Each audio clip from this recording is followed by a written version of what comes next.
1874 में नोबिन चंद्र बनर्जी खून से लथपथ बंगाल के एक पुलिस स्टेशन में दाखिल हुए। उन्होंने फर्श पर एक भारी हथियार रखा और अधिकारियों को बताया कि उन्होंने अभी अभी अपनी पत्नी का सिर कलम कर दिया। 1860 के नए लागू किए गए भारतीय दंड संहिता आईपीसी के तहत इस स्वीकारोक्ति का परिणाम पहले से ही तय था। कानून स्पष्ट था, हत्या की स्वीकारोक्ति का सीधा मतलब था मृत्युदंड। लेकिन नोबिन कभी फांसी के फंदे तक नहीं पहुंचे।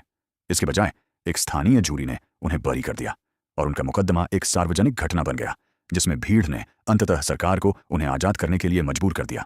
यह परिणाम 19वीं सदी के भारत में एक विशिष्ट टकराव का नतीजा था। ब्रिटिश औपनिवेशिक कानूनी प्रणाली लंबे समय से चली आ रही देशी सांस्कृतिक संरचनाओं पर अपना तर्क थोपने की कोशिश कर रही थी। एक कबूलनामे वाले हत्यारे से एक स्वतंत्र व्यक्ति बनने तक का नोबिन का सफर दिखाता है कि क्या होता है जब एक कठोर कानूनी संहिता उन लोगों के एकीकृत सांस्कृतिक आक्रोश की अनदेखी करती है जिन पर वह शासन करती है। ये घटनाएं बंगाल में उस समय हुईं जब नए औपनिवेशिक मानकों द्वारा स्थानीय धार्मिक सत्ता को चुनौती दी जा रही थी। नोबिन, जो एक सरकारी कर्मचारी थे, उन्हें पता चला कि उनकी पत्नी एलोकेशी तारकेश्वर मंदिर के शक्तिशाली प्रधान पुजारी महंत के साथ एक गुप्त संबंध में शामिल थी। नोबिन ने एलोकेशी को उसके माता पिता के घर से दूर ले जाने का प्रयास किया, जो पुजारी के प्रभाव में था, ताकि उसे मंदिर के नियंत्रण से अलग किया जा सके। यह योजना तब विफल हो गई जब पुजारी के भाड़े के आदमियों ने नोबिन को रास्ते में ही रोक लिया और उन्हें अपनी पत्नी को ले जाने से शारीरिक रूप से रोक दिया। हताशा और गुस्से की स्थिति में नोबिन ने एलोकेशी की हत्या कर दी, उसका सिर काट दिया। उन्होंने तुरंत पुलिस के सामने आत्मसमर्पण कर दिया। खुद अपराध के विवरण को स्वीकार करके उन्होंने यह सुनिश्चित कर दिया कि उनकी तकनीकी संलिप्तता पर कोई सवाल न रहे, क्योंकि नोबिन ने अपना जुर्म कबूल कर लिया था और पुजारी के हस्तक्षेप को दोषी ठहराया था।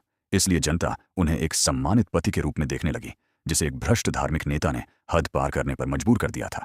हुगली सेशंस कोर्ट में मुकदमे के दौरान नोबिन के बचाव पक्ष ने तर्क दिया कि उन्होंने अत्यधिक उकसावे के कारण पागलपन की स्थिति में यह कदम उठाया था।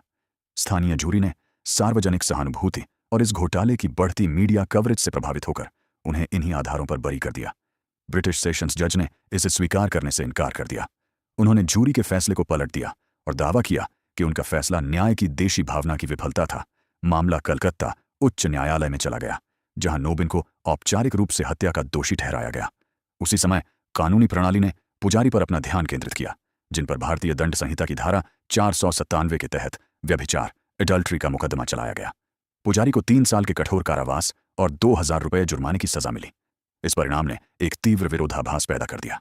पुजारी को, जिसे जनता दोषी मानती थी, हल्की सजा मिली, जबकि नोबिन को हत्या की सजा के कहीं अधिक गंभीर परिणामों का सामना करना पड़ा। फैसलों के इस अंतर ने औपनिवेशिक अदालतों की विश्वसनीयता को नुकसान पहुंचाया। इसने साबित कर दिया कि कानून का कड़ाई से शाब्दिक अनुप्रयोग स्थानीय आबादी के लिए नैतिक न्याय प्रदान करने में विफल हो सकता है। बंगाली जनता ने नोबिन के कार्यों को सम्मान का विषय माना, जबकि पुजारी को एक ऐसे खलनायक के रूप में देखा गया जो सार्थक सजा से बच गया था। नाटकों, पर्चों और समाचार पत्रों के लेखों के माध्यम से इस मुकदमे का व्यवसायीकरण किया गया, जिसने अदालत के ड्रामे को पूरे क्षेत्र के लिए एक सार्वजनिक थिएटर में बदल दिया। 3 साल तक नोबिन की रिहाई के लिए सार्वजनिक विरोध और याचिकाएं बढ़ती रहीं, क्योंकि जनता ने उच्च न्यायालय के फैसले को स्वीकार करने से इनकार कर दिया था।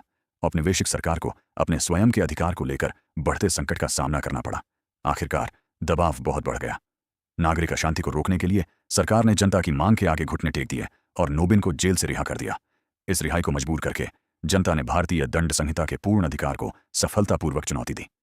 तारकेश्वर प्रकरण ने यह प्रदर्शित किया कि कैसे मीडिया कवरेज एक ऐसा सार्वजनिक विमर्श नैरेटिव बना सकता है जो आधिकारिक कानूनी परिणामों को प्रभावित करने और यहां तक कि उन्हें बदलने के लिए पर्याप्त शक्तिशाली हो।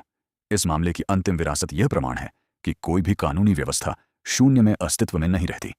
जब कानून किसी समाज के साझा मूल्यों के साथ तालमेल बिठाने में विफल रहता है, तो सार्वजनिक दबाव में उस हथौड़े गैवल को तोड़ने की शक्ति होती है।